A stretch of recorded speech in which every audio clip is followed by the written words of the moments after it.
Halo semuanya, perkenalkan nama saya Sabila Mesya Putriani dengan NIM 52112111146. Di sini saya akan menjelaskan sedikit materi tentang pialang saham. Selamat menyaksikan. Baik, langsung saja kita mulai ke pembahasan tentang pialang saham. Di sini saya membagi menjadi 6 topik bahasan. Yang pertama, pengertian pialang saham. Yang kedua, tugas pialang saham. Yang ketiga, jenis-jenis pialang saham. Yang keempat, contoh perusahaan pialang saham. Yang kelima, minat terhadap profesi. Dan yang terakhir, keunggulan jangka panjang profesi. Kita mulai ke pembahasan yang pertama. Pengertian pialang saham. Pialang saham atau dikenal juga dengan broker saham atau makelar saham adalah orang yang memiliki izin lisensi dari Otoritas Jasa Keuangan untuk melakukan transaksi jual beli saham di Bursa Efek Indonesia atau di luar bursa. Simpelnya, pialang saham ini menjadi perantara agar kita dapat membeli saham. Dan perlu diketahui, setiap orang yang terlibat dalam perusahaan pialang adalah profesional berstandar tinggi yang wajib lulus ujian wakil perantara pedagang efek dan dibuktikan dengan sertifikasi CFA. Yang kedua, ada tugas pialang saham.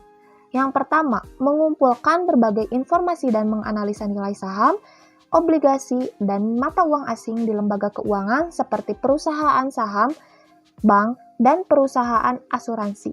Yang kedua, menjadi penghubung antara pembeli dan penjual di pasar keuangan. Yang ketiga, memberi konsultasi untuk jangka pendek maupun jangka panjang kepada klien dari investasi yang dilakoni. Yang keempat, mengeksekusi transaksi jual beli saham. Yang kelima, mengelola dana investor dalam jual beli saham.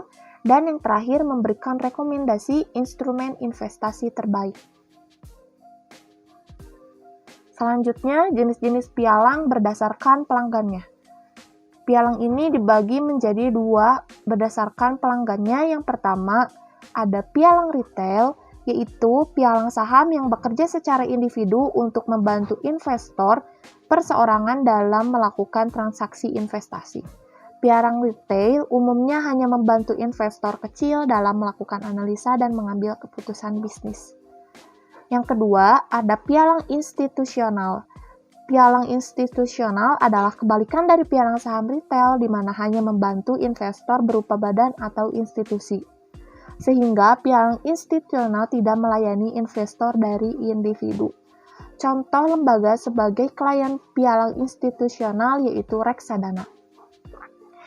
Sedangkan berdasarkan layanannya, pialang saham dibagi menjadi 4 jenis. Yang pertama ada pialang diskon, yaitu pihak yang hanya melayani nasabah dalam hal pemberian rekomendasi, informasi, hasil analisa, saran, dan strategi investasi hingga penetapan keputusan perdagangan beserta resiko.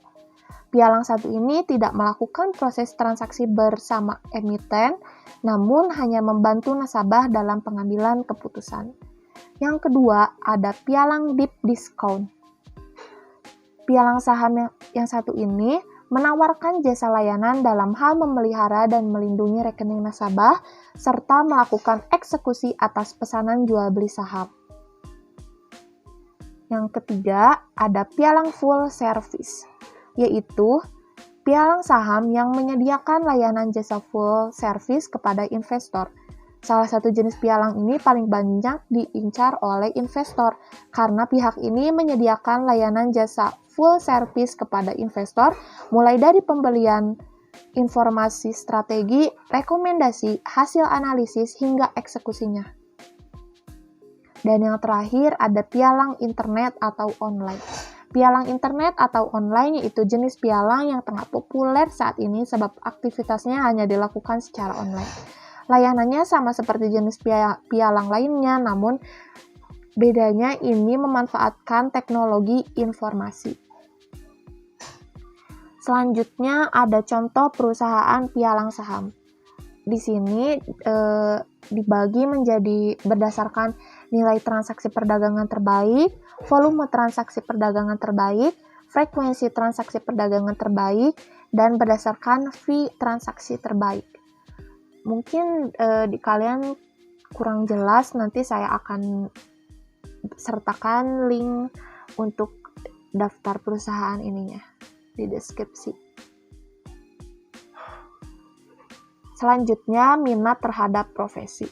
Dari beberapa website yang saya baca, saya tertarik untuk berkarir pada profesi ini. Alasannya karena yang pertama, profesi ini berhubungan dengan latar belakang pendidikan saya sekarang, yaitu akuntansi. Kedua, ingin belajar banyak tentang investasi. Dan yang terakhir, profesi ini sangat menjanjikan di dunia pasar modal untuk mempermudah transaksi jual beli.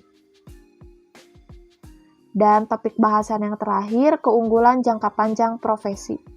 Pialang saham akan terus dibutuhkan beriringan dengan munculnya para investor baru yang ingin berinvestasi sesuai dengan tujuan karirnya. Mengapa dibutuhkan?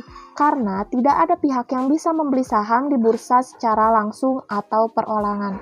Harus dilakukan dengan perantaraan pialang yang sudah memiliki izin untuk aktivitas tersebut. Sekian dan terima kasih, semoga bermanfaat.